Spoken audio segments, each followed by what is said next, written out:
Hello. Hi, Brian. How you doing? Good, Jake. Are we talking about the solar ordinance or the solar and warehouse? What are we doing? It's, the solar's on the agenda. Can you hear us? I can hear.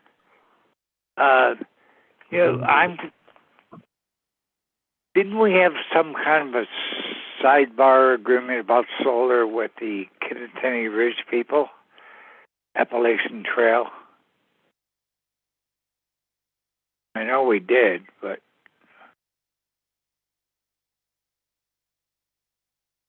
did you hear me?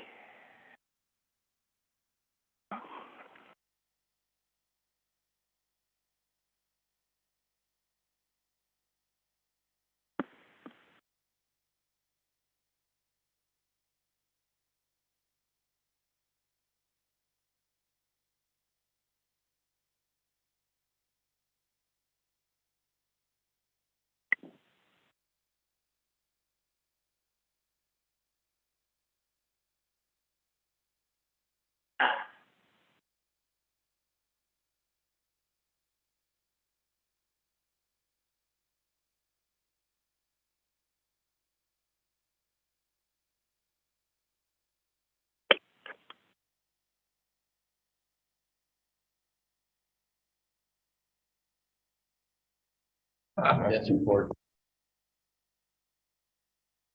Sorry about that feedback loop, Brian. We accidentally were playing the audio over the conversation.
Good evening. It is 6:00 p.m. This is the regular business meeting of the Smithfield Township Board of Supervisors. Please join me in saying the Pledge of Allegiance.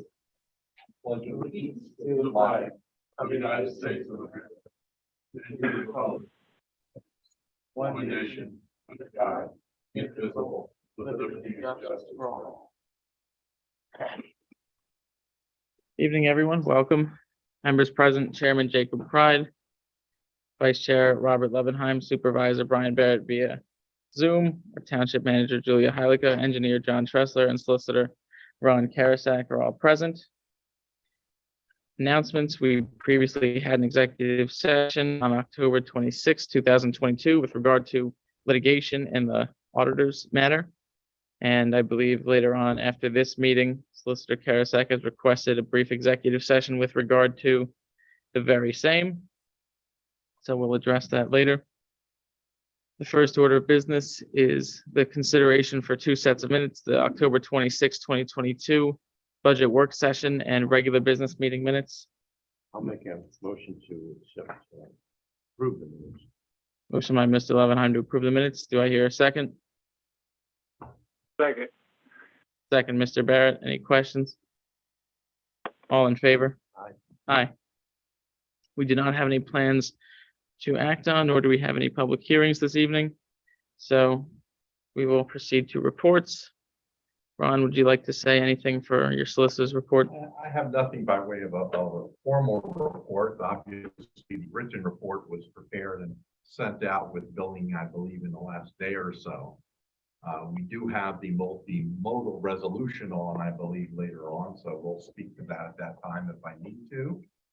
And I just want to make certain, because I had sent an email out earlier in the week and I wasn't quite sure if I got mixed signals or if I screwed up, that December 14 is going to be the public hearing for the economic development zoning map change that's been filed by Scott's BJK Orchard, whatever. That date is firm, correct?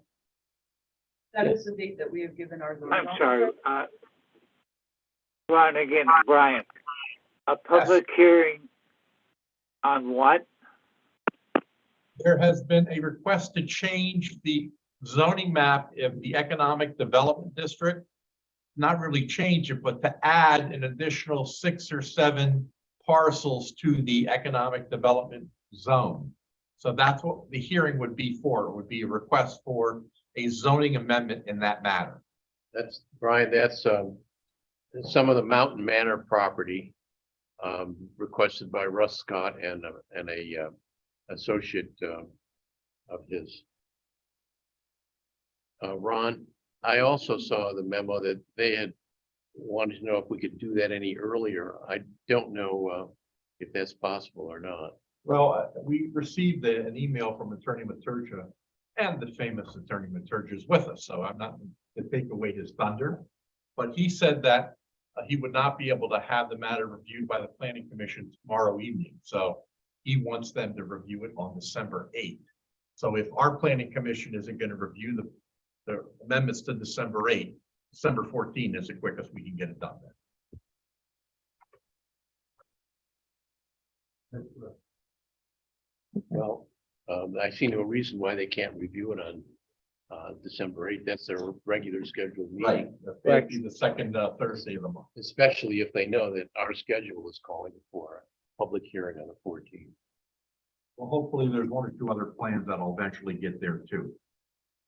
And on that date, because there's a couple that are on for tomorrow night that are being tabled that will probably then be there for sure for December. So. All right, so then that's it. That's all I had, Mr. Chair. I just wanted to make sure that date was firm, the 14th, here at 6 p.m. Great. Thank you very much. I'll take care of the advertising of the public hearing. Our lovely township manager will be taking care of making sure the citizens are notified along with the zoning officer. So there's nothing you need to do except have your checkbook. Thank you very much. I will see you on the 8th and the 14th. Have a good evening. All right, too. Take care. Okay, moving on. John, would you like to note anything? The only thing I have really is further down on the agenda. We have the bids for the Kings Pond Road, which we'll go over when we get to that agenda item. Great.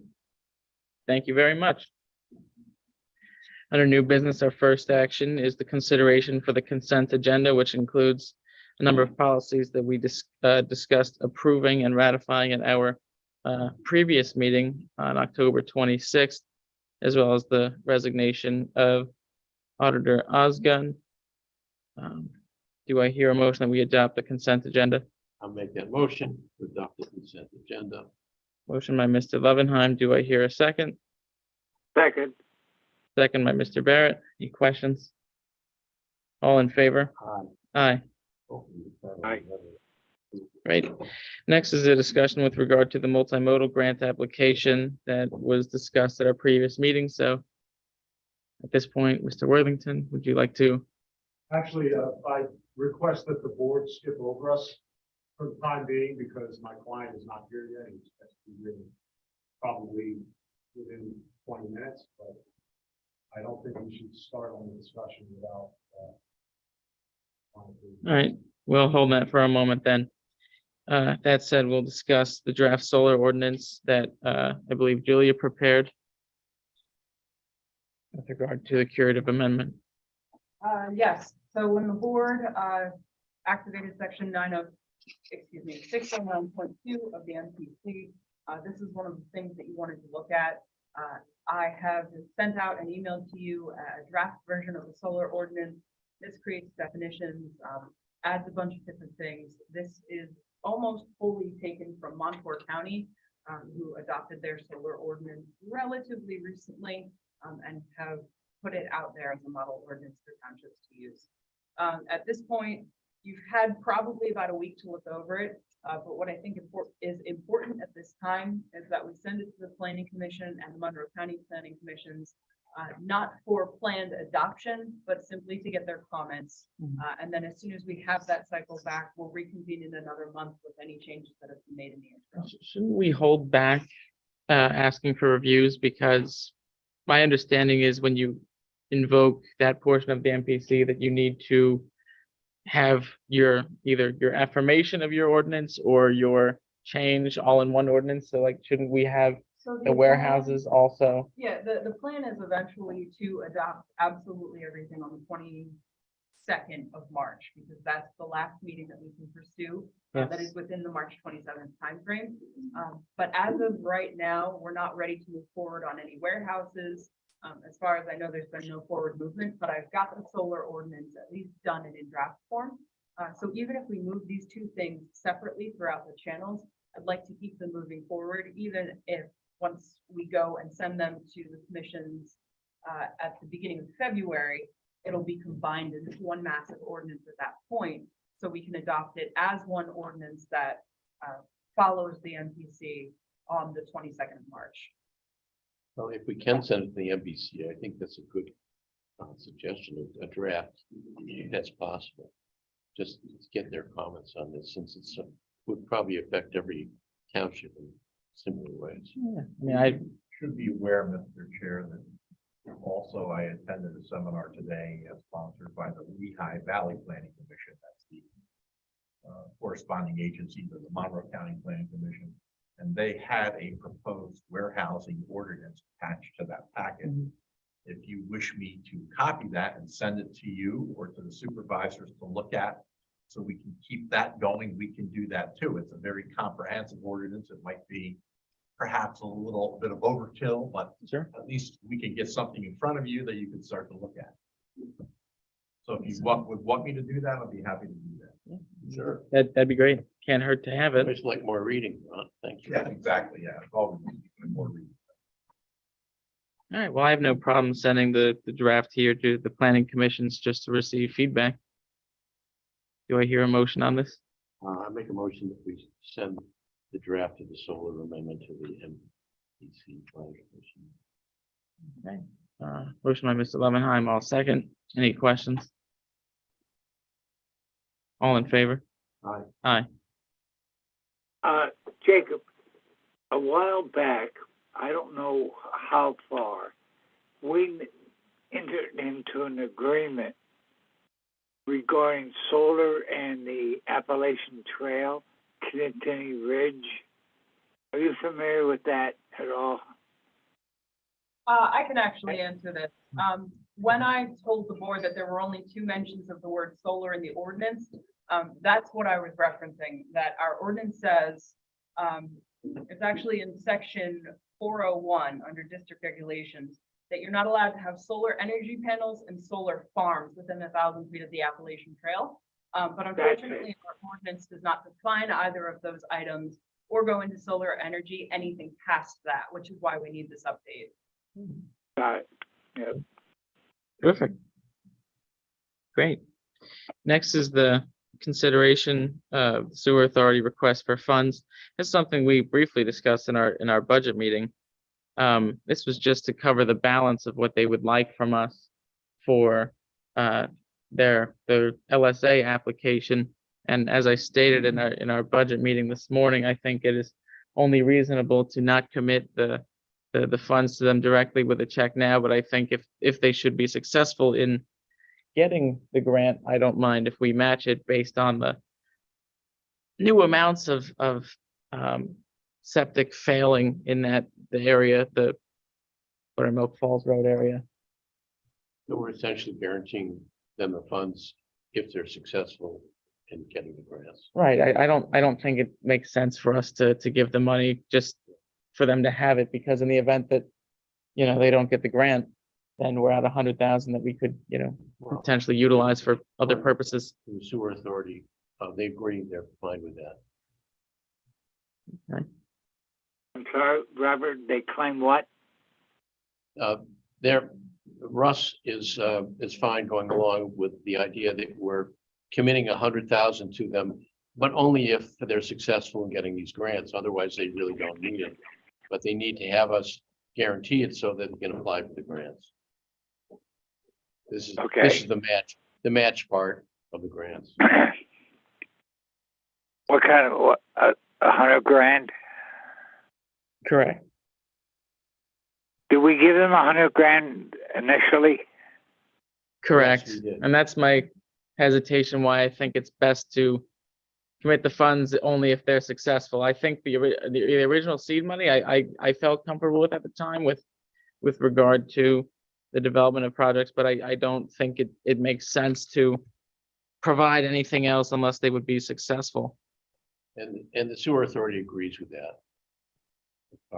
All they want is the money earmarked for them if they're successful in getting the grants. Right.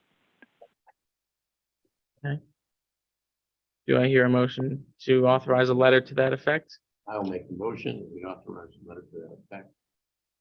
I'll second that Motion. motion. Motion by Mr. Levenheim, second, Mr. Barrett. Any questions? All in favor? Aye. Aye. Aye.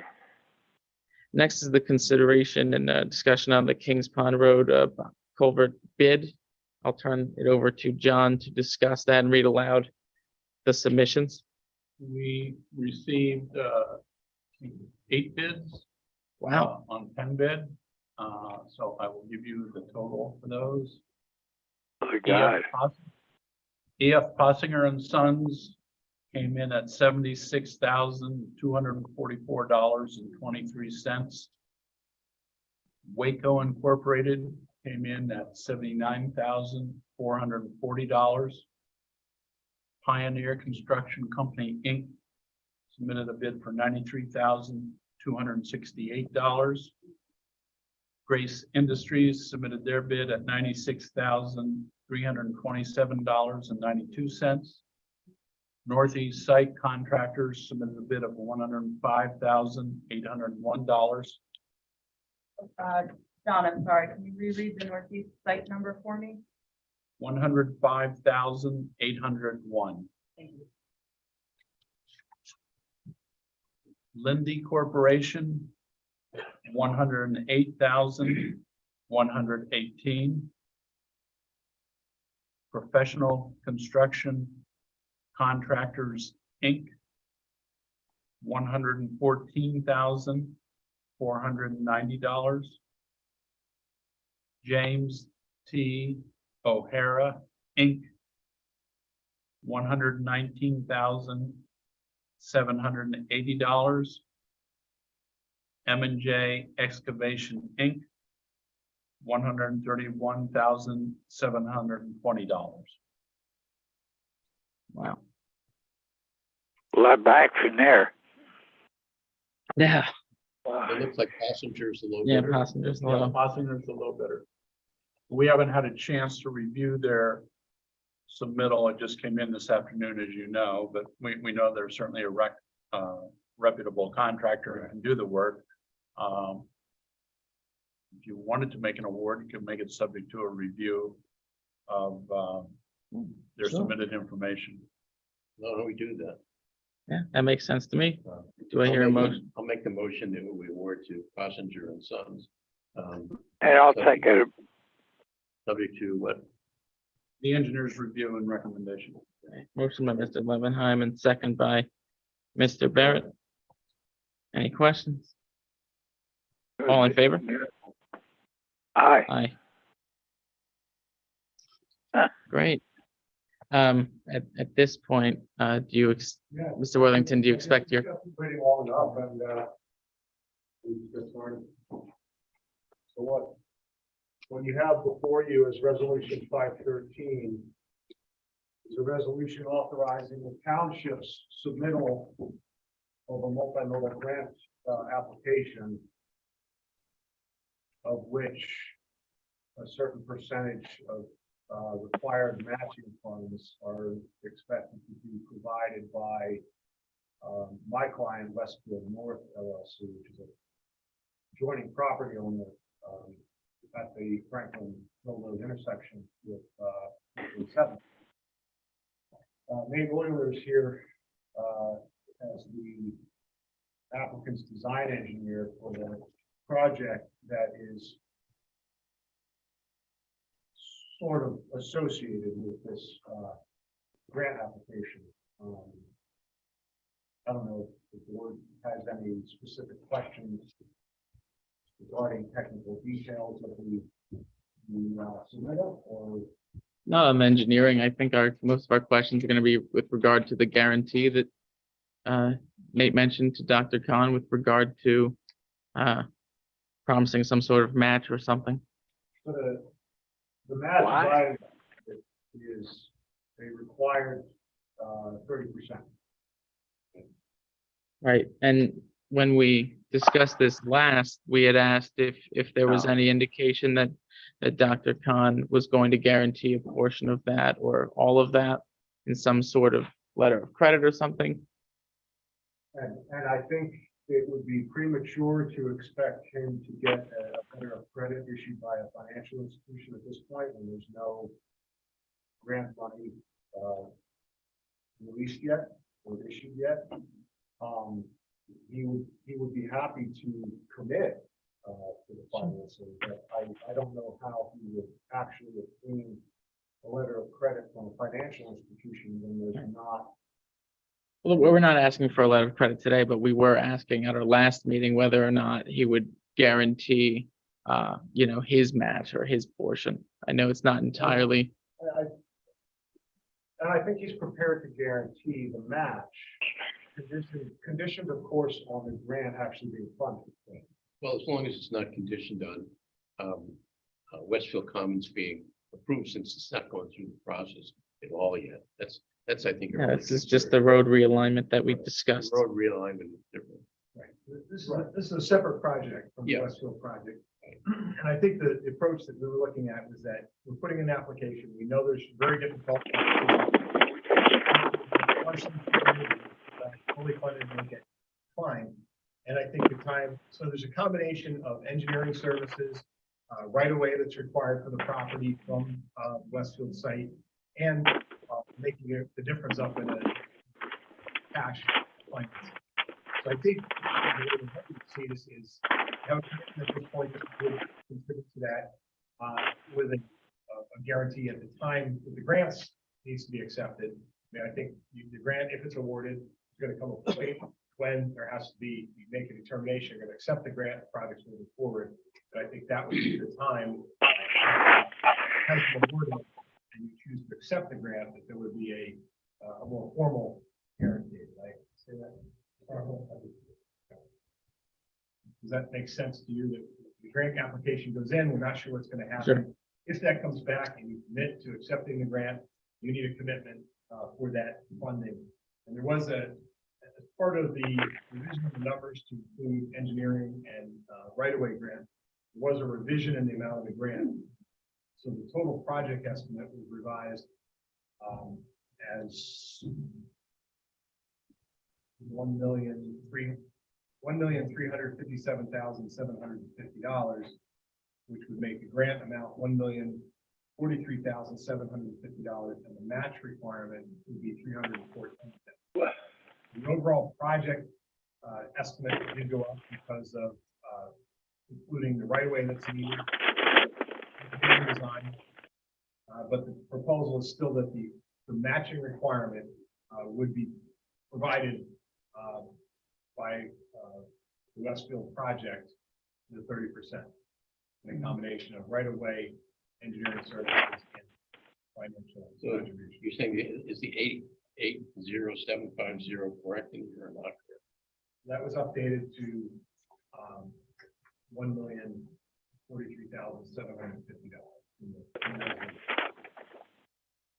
So we'd have to redo this resolution, which we were prepared to sign. Yes, well, whatever the simplest way to do that is, and just that, there's been other things that need to be coordinated with this. Specifically, going to the planning commission tomorrow night, we feel this is clearly consistent with your comprehensive plan. It's a public safety improvement. It does, Dr. Khan's interest in this is that it provides access to commercial development, which I think he estimated at $30 million. If that project goes through, again, this is a separate project, but it does provide more ways to access a future development. Well, I'm only concerned that you get all your paperwork in time since you lay up in the 14th. Yes, so I think just to go through the paperwork that is out of our control, is a letter from the township to Monroe County. A draft letter was submitted there. If you proceed with the resolution, that would be something that we'd ask you to do afterwards. There's been some conversation with the sewer authority.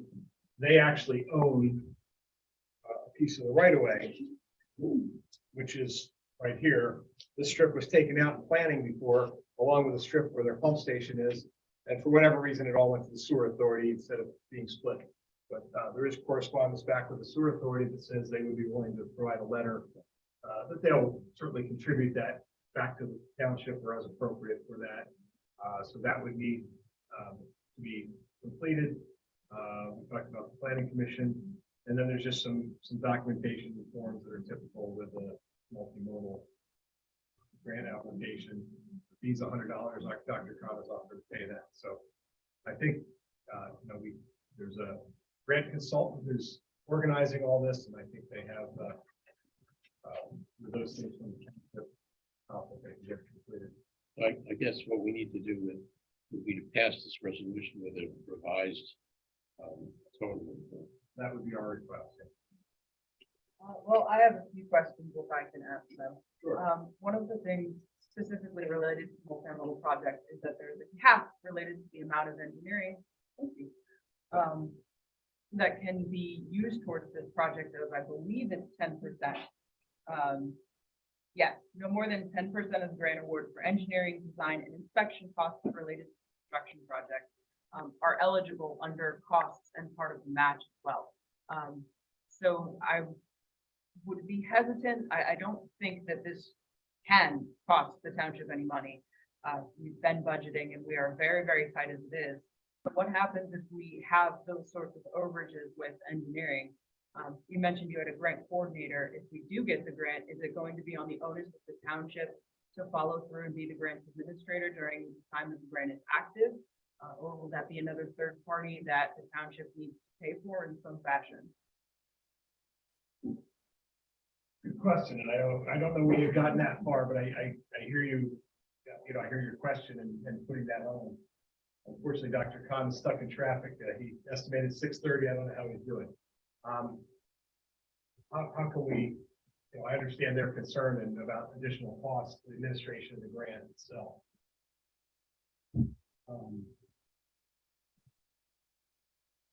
Whatever the cap is for engineering people.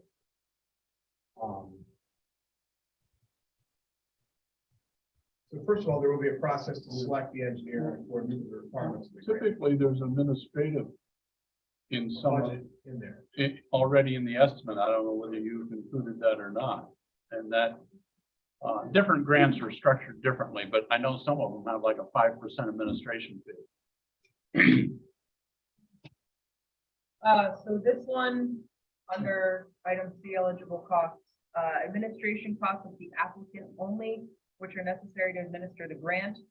Administrative costs can include advertising and legal costs, as well as documented staff expenses.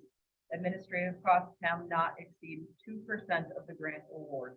Which is included in the estimate prepared by the applicant's traffic consultant. So I see specifically in the grant administrative, they have a line item for $20,000 request on that, separate from engineering. There's a match of 1,500, which would be part of the match that the developer is providing of 1,500, and then a grant request of $20,000. So there is funding in there to cover that administrative.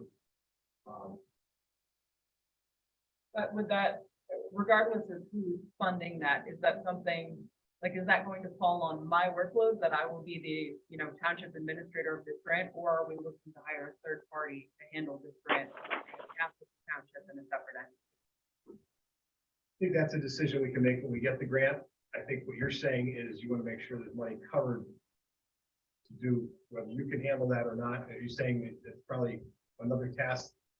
Do you think you need a third party consultant to assist with that? Is that a determination? As long as there's money there to cover that, does that answer the question for today? Typically, those applications require review and certification that certain work has been done so the pay apps can be processed. That's something we would probably normally do anyway, and our fee would come out of that administrative cost. So I think that's something that can be handled pretty much as a routine development cost that's in the township.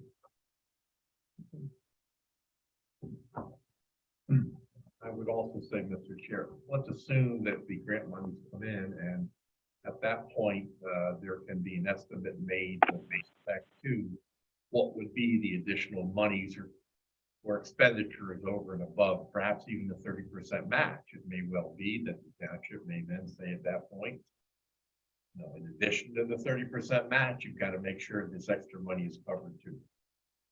Now, again, at this point, it may be a little premature to address that because we don't know what kind of money is coming in. We don't know how much it may be and those other things. So, and that would seem to make sense. Obviously, we don't want the taxpayers burdened with this, although this is a public improvement. It's not like it's a private improvement for some special development. Correct.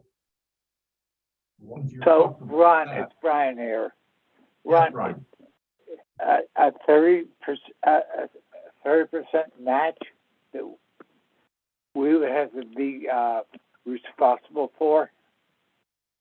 Well, but yes, but the developer, Dr. Khan, is going to guarantee that through whether a letter of credit or a bond or some other type of surety, similar to what we do with development agreements where we have the developer guarantee that they will put in the required improvements based upon performance security.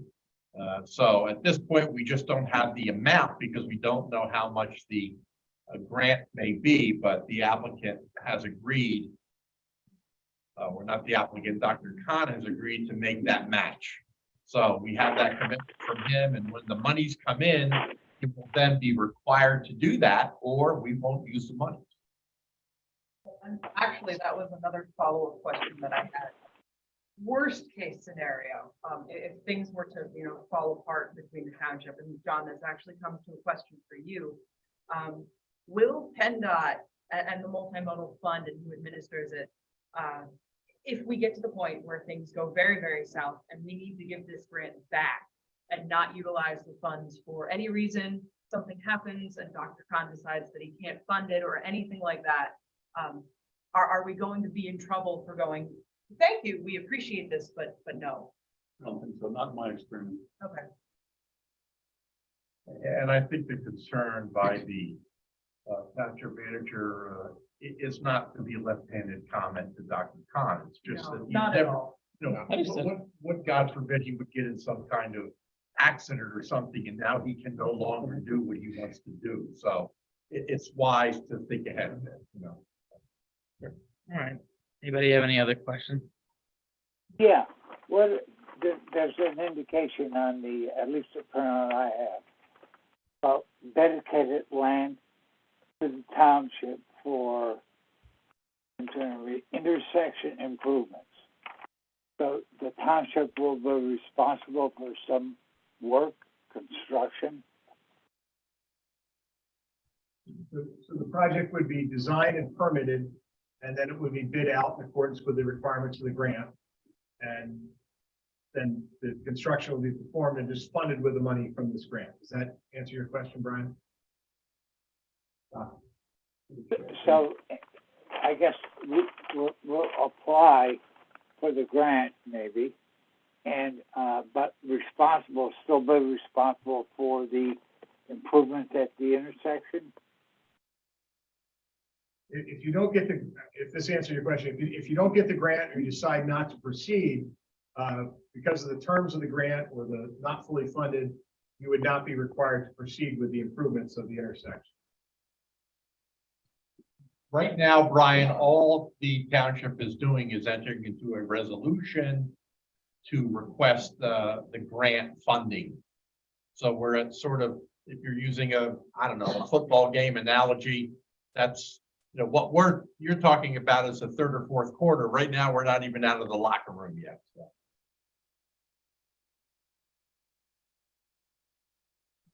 Okay, All right. That said, it sounds like that's been satisfactorily addressed. So I would move that we approve draft resolution 513 with the provision that lines 22 and 23 reflect the current total grant request. I'll second that. And what's that total grant request, Mr. Chair? I'm sorry. $1,150,250. And when I prepared the resolution, Wait. Good. The grant request is $1,043,750.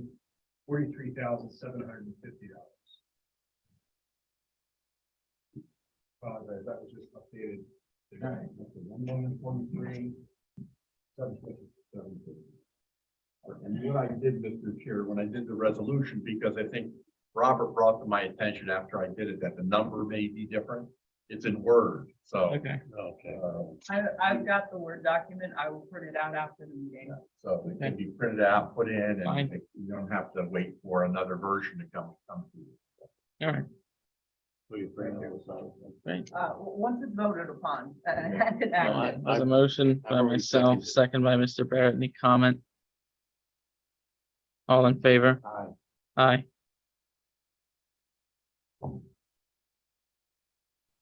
Brian, did you vote? oh, I'm sorry, who seconded the motion? Robert seconded the motion. Okay, did you make the motion, Jacob? I did. Okay, fine, yeah, no problems. Doctor, you're All right. okay? Interpret that as an aye. That's an aye. For you. Okay. Make Great. sure they are well paid. Thank you, everyone. All right. Thank you. Sorry you got held up in traffic. Soon. Done. All right. Great. So Now, next is who's leaving? the. Who just left? What's that? I'm sorry, did somebody just leave? I think they're about to. Oh, okay. Who? Yeah. Who?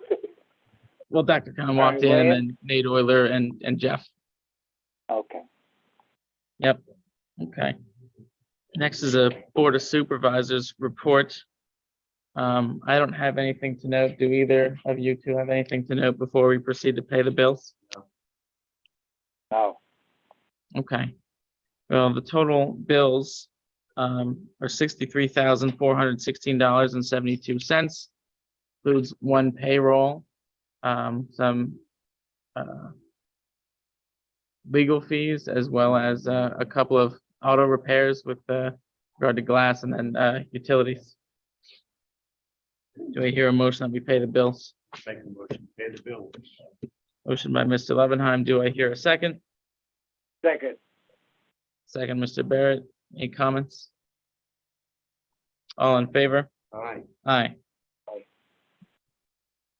We will now proceed to public comments. Does anyone wish to make any comments?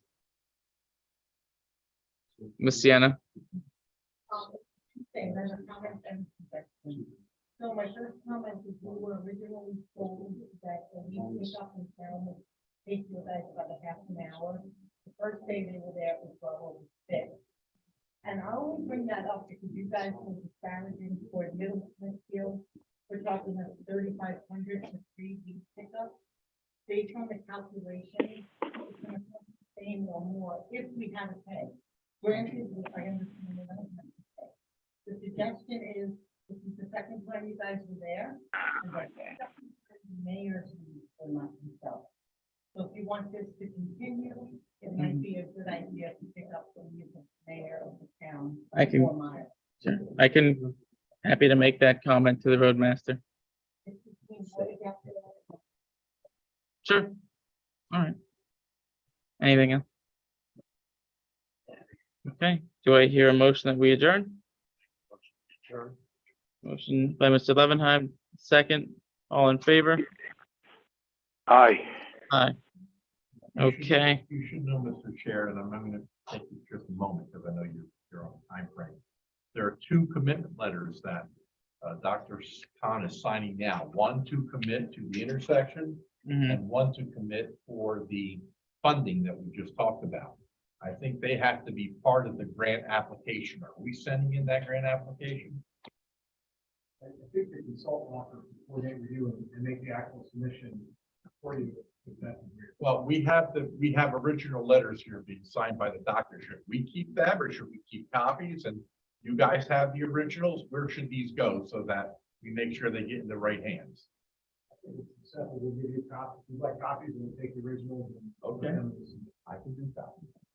We can hold on, we're gonna need other originals. If you wanna just hold on to those and we'll get all the originals. Okay. That's fine. What do I do with that? All right. We're not gonna have to have the doctor come back and sign more things. So if it's good, then. All right. And Ron, you still want to have that executive session? Yeah, I know before- that our supervisor Lobenheim has had enough of this ad nauseum, but I only need really 2-3 minutes. Okay, all right, well, let's do that. So, That means you can get out of here. okay, all right. That means I have to. Well, thank you very much, everybody. Brian, hold on the line just for a couple minutes and then I'll set up the Zoom so it's locked. Okay.